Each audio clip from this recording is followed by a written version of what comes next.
man, sometimes it's hard to even know we're in a cycle. How do we Right. be with cycle? How do we be with cycle? That's a weird question, but No, I think that's good. I think Phil for you. well, okay, we have like all these opportunities to be within a cycle, right? We can always like pause and take a breath. And that's like, that can reset. That's a cycle. That's a cycle that we have control over. We can start it and stop it. We can make it longer. We can make it shorter. But that's one way, I think, to get really present and like be able to access a cycle like immediately. Yeah. We have the cycle of the day. We have every morning we wake up, every night we go to bed. Mm-hmm. We can have our plans for the day and then how the day actually goes. Yeah.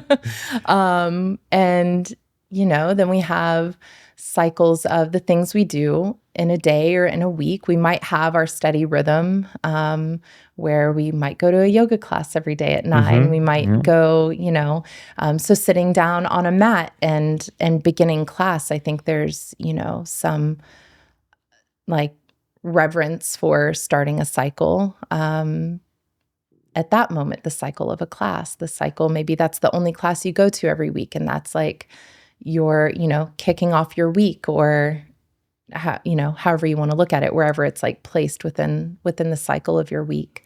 And then we have like larger cycles of the moon that we can pay attention to, cycles of, we have our birthdays that mark, we can like look back and reflect on definitely this date a year ago. I just thought of like a complex clock.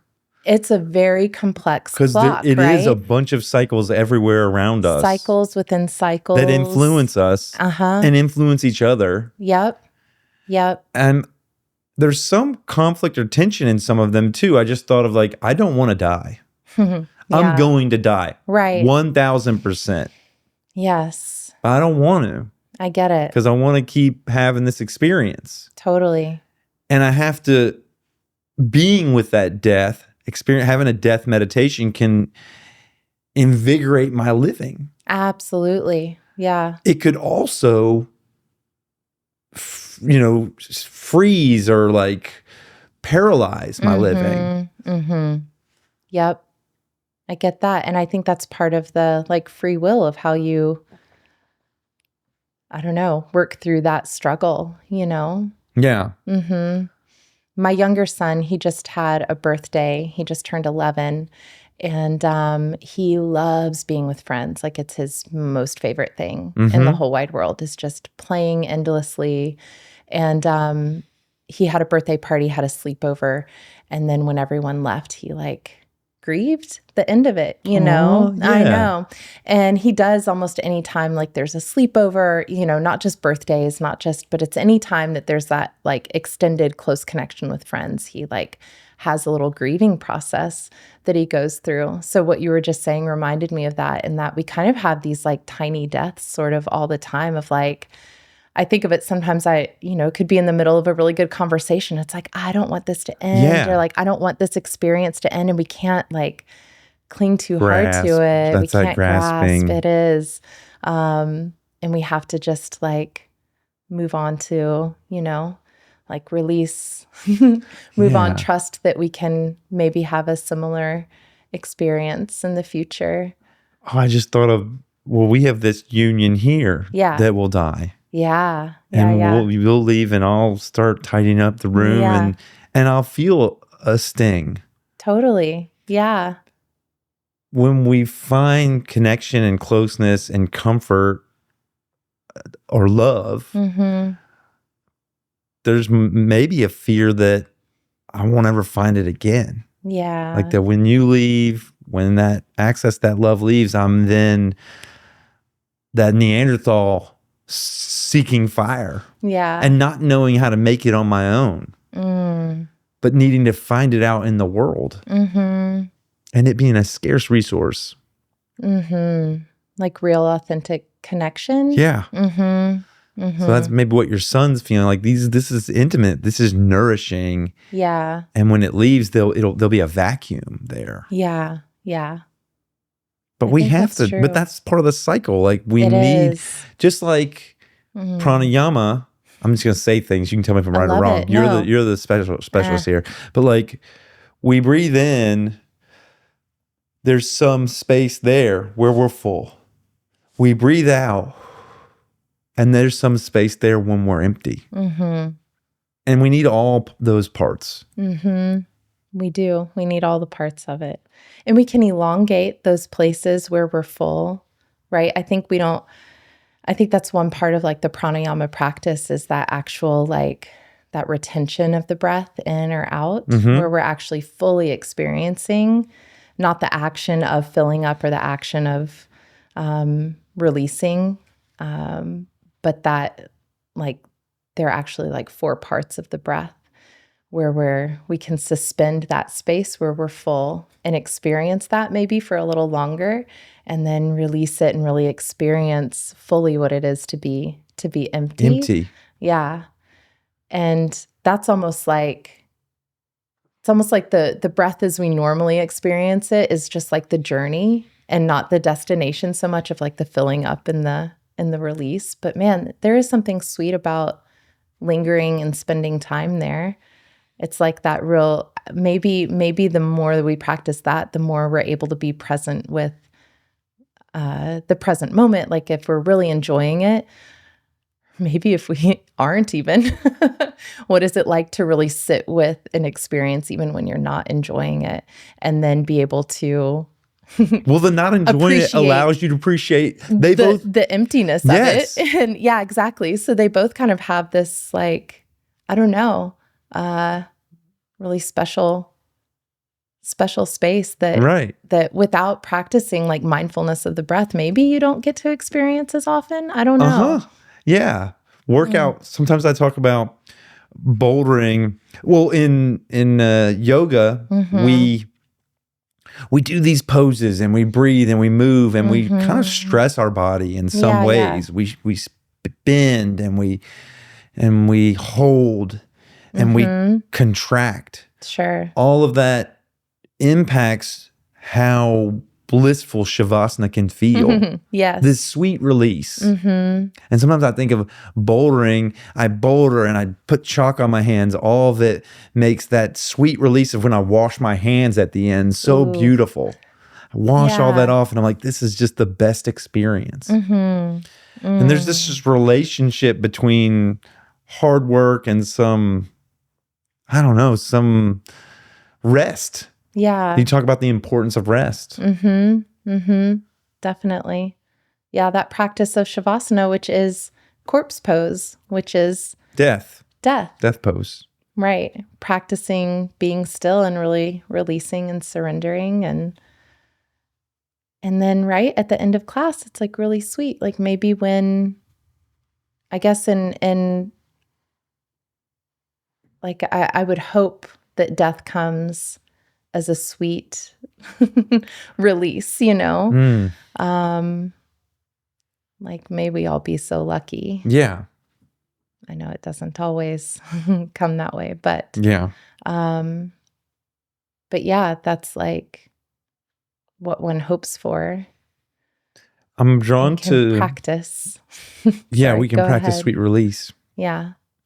I'm drawn, when I think about the breath, we were talking about it, I started thinking about our culture through the lens of some of the practices that I have now of fasting, of like spending some time, much like the breath, in a state of emptiness and the processes that go on. And then I think, well, our culture really doesn't do that.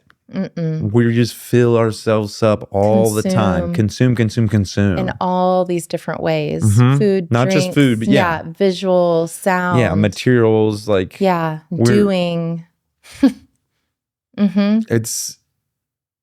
There's a balance here that needs to be realized, I think, for the human. I think so too. I think I think people are actually a lot of times like aching for that emptiness, but we keep filling it up for fear of like the whatever it is that's We've on the coupled it other with so side many of things. right. Emotional, distraction, Yeah. soothing. Like we've coupled, at least with food, probably with Exactly. breath. Yeah. I mean, with so many things, just consuming, ordering, Think about that flower. We celebrate the blossom. yeah. That's like the food. We celebrate that delicious food right there, right? How do we celebrate all parts of that cycle? Right. It has to be really intentional. I think there has to, like, I've done a few fasts. The longest I've done is 72 hours, right around there. Water fast? Yeah. Water? Yeah, water fast. Yeah. Uh-huh. There's dry fast. Yeah, You don't yeah. have water either, but that's Yeah, no, that's tough. I could do that maybe for a little bit. I've done but no, I juice have to fast hydrate. for 14 days. Okay, I've I've done done- something similar for a little while. I've been playing around with water fast, and I think I've done 48 hours, but haven't gone to 72 yet. Okay. I think I will. I'm working up to it. Yeah. It's pretty, like once you, I don't know, there is like a hump to get through and then it like feels pretty easy. And then, that whole process of reintroducing is really interesting. But I think it's so valuable to spend time without, to actually have that full cycle of like, then when you're receiving again, it feels actually nourishing. Yeah. Rather than just habitual or whatever. I don't know. Just habitual, where I do feel like we just get in the habit of like, okay, it's this time of day, I always eat what, or like I have to have my coffee at, whatever it is, like, maybe you don't. Maybe it's okay to go a little slower. Maybe it's okay to feel hungry for even an hour. Let my body dictate food. Yes. Yeah. Let my body give me a signal of, oh, okay, we need this. Yeah. But I think that helps like complete a cycle also, because I don't think we're meant to just have everything at our fingertips. I think there's something a little too convenient where even though we're maybe already full and we keep consuming whatever it is, it's in an effort to fill something up that really has to be emptied first, if that makes sense. And like the lack of like closing that loop, like there's something that's not satisfying to the soul, I think, that that we keep trying to find a way to fill. We're seeking, We're seeking and we're often finding all of these like fruitless things that don't make us actually feel good. They're not satiating. They're not satiating at all. And I think a lot of times people are so used to not feeling good, like they don't even notice. It takes breaking that cycle of just kind of mindless filling up. Yeah. That that once you break it and you start to make different choices and introduce some fresh cycles in, that maybe include those spaces of emptiness, which is more naturally how it's supposed to be, then, I think things become a little more satisfying, maybe. Yeah. And you love, well, you've heard that saying, or you may or may not have. What is the best ingredient for a meal? Love. Well, yeah, that's a good one too. Dang. Okay, what's the second best ingredient for a meal? Love. Company? No, hunger. Hunger. Hunger, Hollie. Looking for hunger. I'm looking for hunger. Like, no, that's so true though. When you're hungry, hungry? I've watched people do them like the shows like Alone and these shows where people are out in nature by themselves. Yeah. I've seen them eat some pretty disgusting stuff and they've been like, this stuff is so good. And I'm like, really, dude? Hunger. You're right. Hunger. People drinking their own urine out there, Hollie. Yeah. Like it's a fine wine. I mean, maybe not that far, but I'm just saying. I missed that episode. Yeah. Maybe that's a different show, but no. I appreciate it.